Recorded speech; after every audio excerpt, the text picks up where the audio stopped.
Hey, June 10th, 2025. Welcome to the show. My name is Joey Ragona, and this is Heart-Centered Marketing. And this is where we talk all about the cool stuff for heart-centered people like you and me in order for us to make some sales and market in a authentic, heart-centered way without being pushy, aggressive, and all of that other jazz and noise. Everything we've been talking about for the last 6 years. Today, I'm going to talk about one concept, a mindset that I've been promoting, if you want to call it that, over the last 5 or 6 years. It's actually my second pillar, and it is called the serve to sell mindset. And this is pillar number 3. So just to bring you up to date, in case you are just brand new to this channel or to the podcast, and or you just want a refresher, you've heard this before, of the 3 pillars, which is curate the tribe, bring the right people into your world first, then serve to sell, which is what we're going to talk about today, and then respect their timeline. Those are my 3 pillars of the heart-centered marketing system. And I want to talk all about that today because there's a lot of confusion around what serving to sell means. And if you're here live, by the way, let me know with a hashtag live, or if you're watching the replay, let me know with a hashtag replay. I am going to look down here on my iPad to make sure that I am getting all of, let's see here. I think that am I on the right one?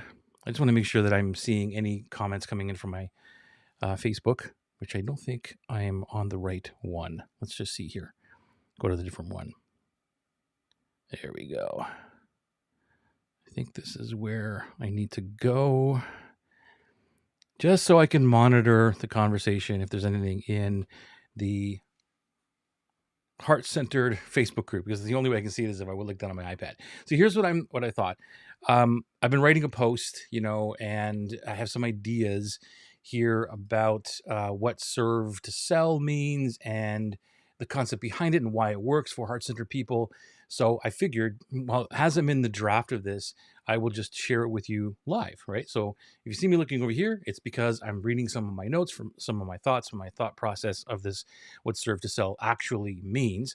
So actually, I'm going to move over here so I can see the notes, the topic ID or the drafts, all these points of what it actually means. So the serve to sell is really how you increase sales through relationship building. And you know that there's a lot of talk out there that, serving doesn't actually work. And that's because I think that some people, including myself, when I was first doing this, get too caught up in one side or the other. It's like, okay, well, I'm serving, and nothing's actually coming to me.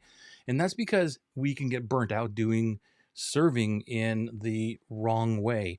There is a balance of everything when you do it in your business. So the key is to balance with clear business or objectives, or sorry, not objectives, boundaries between what you're actually serving and what you will get paid to do. This is not, though, when you look at the old style of launching or giving away value and all that, where you're selling the what you're giving the what and then you're selling the why. That's not what I'm talking about. You're still giving how, right? You're still showing people like how to do stuff, but there are boundaries. So if you find yourself in this paradox of like, well, I'm serving and I'm not getting anything back, maybe you need to scale back a little bit or understand exactly what people need to learn. And then you are actually going to help people put the puzzle together. There is a way where you could be generous without burning out. And this is where I see this all the time, where people are constantly thinking that the serving means giving only and never asking for a sale or to put an offer out or anything like that. And I was there too. Believe me, I was there. This is why I believe and continue to believe as we go into this world of even more AI content, free value gate, because the push of a button with AI now is like you can put out content every single 10 seconds, right? You're just constantly putting out this content, and that's what's going to happen if it's not already happening. As you can see, the content world is being flooded with just all this surface level stuff. And so where do you stand out? You stand out by having relationships with people, by maybe they did read some of your content, but they don't understand really what it means or how to put it together. And this is where you come in. I've said this many years ago, 2020, I started really saying, look, we're in this world, and this was before AI was really starting to take off, where relationships are going to matter. The funnels, all of the evergreen stuff where we're not involved in it is over. And I said that back in 2020, and I believe that we're here even more now. The relationship between you and your client is even more important. And the automation that we take into play is not about automating those things like relationships. It's about automating um, tasks and things like that, where it can help us buy back the time that we need in order to have conversations. And I'm talking about real conversations, like, where's my phone? Anyway, I don't even know where my phone is. Picking up your phone and having an actual chat with a person, not an Autobot, not those kind of things, is where you're chatting with somebody and having a conversation. So, and it's you. And this is what serving to sell means. And this is how I get dream clients. This is how people come out of the woodwork that I don't even know existed, paying thousands and thousands of dollars, is because I take the time to have those conversations personally, one on one. And if that sounds like a lot, it may mean that you're doing too many other things. And that's where you get burnt out. So what goes to the wayside is the personal relationship. And that is a mistake in my mind. Because you see, in terms of care, people can feel the authenticity of what you're doing. And there's a psychology behind trusting. And I know that I've even seen people talk about that this is not the right way to do it, or that people are not really watching and waiting to build trust with you in order to buy. They're talking against that. And I'm like, I don't know about that, because I've been proving over the last 5 years that dream clients, the people who are actually going to buy from you, are sitting on the sidelines. That's one of the things you need to understand when you serve to sell, because the conversations a lot of times that are in public, like on a thread or in a Facebook group or something, that's serving, you're still helping, but those are conversations that probably won't go anywhere in terms of conversion, right? It's the people who are watching you, and you're serving everyone. You're serving the person who's watching you, which is the dream client who comes out of the woodwork and says, hey, I've been watching you. I love what you're talking about. And then all of a sudden they're paying you. And you're like, where did this come from? And during that conversation, a lot of times they will start that conversation with you. But the mistake is that um, many people will get into a sales conversation when that happens. It's like, oh, okay, you watched me talk about this in this Facebook group or that thread, and then they start having a sales conversation, and that is a mistake. You focus on solving problems that creates lasting relationships. That's what this is about. So if you look at the 80-20 principle of marketing, then what you're doing is you're spending 80% of your time actually serving someone, and then 20% of that time is going to be offering to your audience or whatever. But it's that burnout time. It's where you can burn out if you serve too much, if you don't know when to stop, and you don't have that balance of 80-20. And this is a huge mistake. So let me just see here what some other things that I've talked about or have drafted here. So I'm going to put this out on the post. So here it is. Okay, this is a cool one. So balance service with strategy. So selling, I view it as education rather than convincing, and it's minimizing pushing sales on someone else. So I'm trying to educate someone into a new belief that they need to believe in order to buy what I sell, what I serve. I'm not trying to manipulate them. I'm not trying to convince them of anything. I'm trying to help them understand a new perspective. And it's not in a pushy way. It's just by having a conversation that's back and forth. And that is what serving means. Because if that person is dead set in what they're thinking, they're not going to change their belief, and that's okay. And they can go and stand in another line. But if you're serving from a place of heart, then they're going to see that you're actually trying to help them see a new perspective. You're not trying to sell them on anything. This is where you're building genuine relationships and contributing value to before you're monetizing anything. Ever get into Facebook groups where they invite you in there, and the first thing that they do is try to sell you something or try to get you onto a webinar or something like that, where you obviously are going to be sold? Well, that's not what I'm talking about. What I'm talking about is you create the Facebook group in this case, and you bring people in, and you treat them as a customer. as if they were a customer. Everybody in the group, no matter if it's free, pay, it doesn't matter, especially freed ones, treat them as though they're already customers, because you're building trust within that community before you're actually asking for anything in return. This is where long-term value creation comes into play. And I know people talk against this now. They're thinking like, oh, no, people are not waiting around, waiting to become a customer. That's all crap.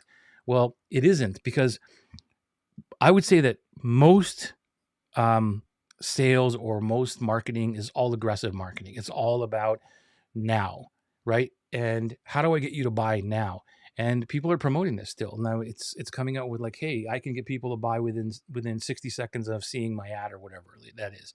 And I guess that's true. There is parts of there are places where you see this happening.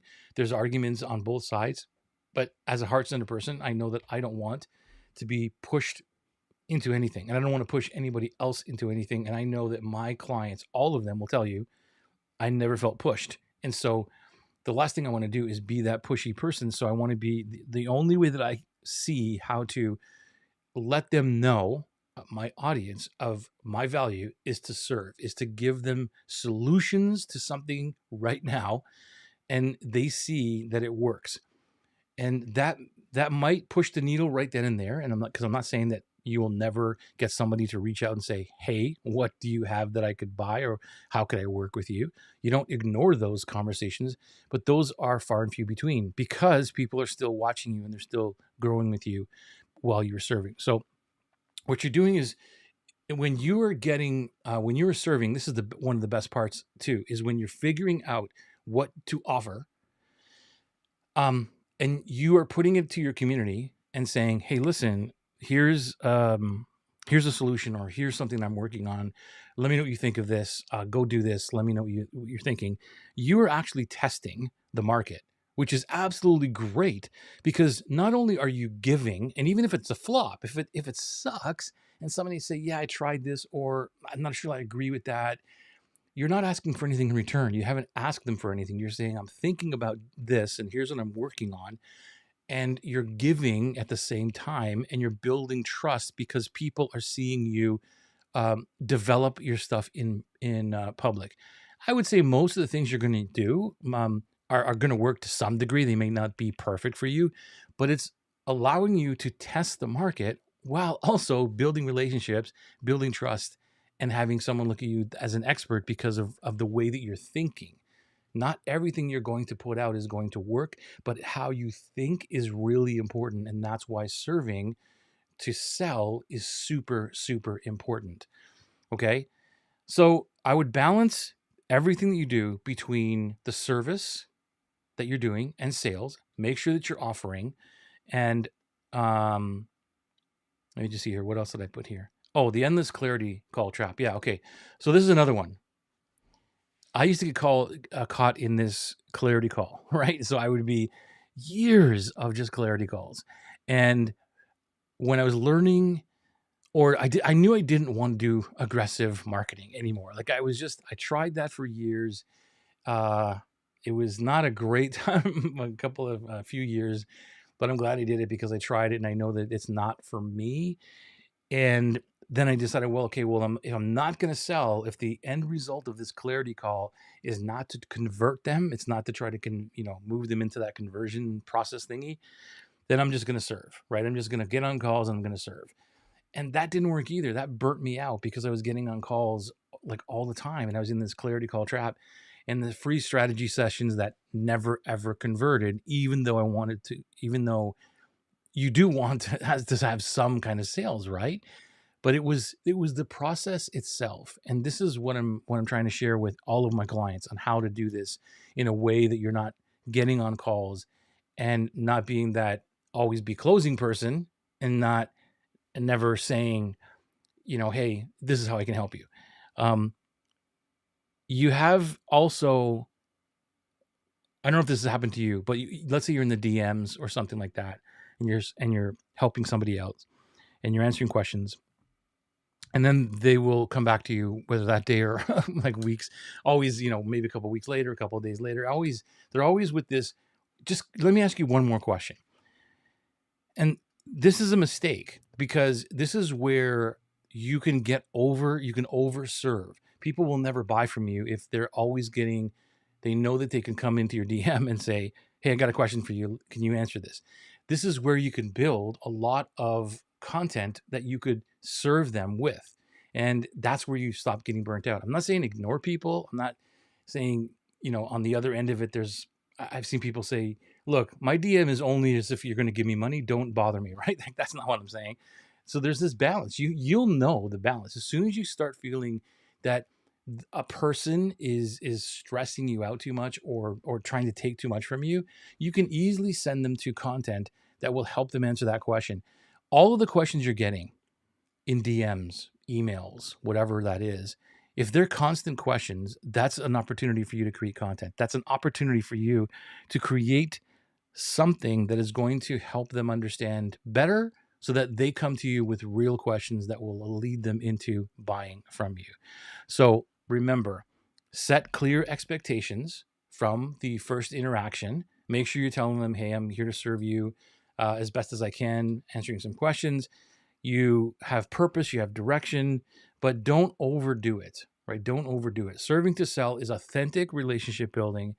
It's strategic generosity. So I want you to write that down. Strategic generosity. So there is a point. There's value-based transformation that's happening when you're doing this strategically. But you will know when you are overdoing it. You build sustainable growth this way by serving one-on-one in chats or emails, or even in a group, or even in a broadcast, or even in a small mastermind setting where you're not really selling anything. You're going in there to serve. You could do a lot of great relationship bonding that eventually some of those people will turn around and buy from you. So there you go. That's serving to sell. If you have any questions, please let me know. I will answer them. I'll come back to the chat and answer them. If not, totally cool. We'll see you on next week's show. Another heart-centered marketing. Have a great night.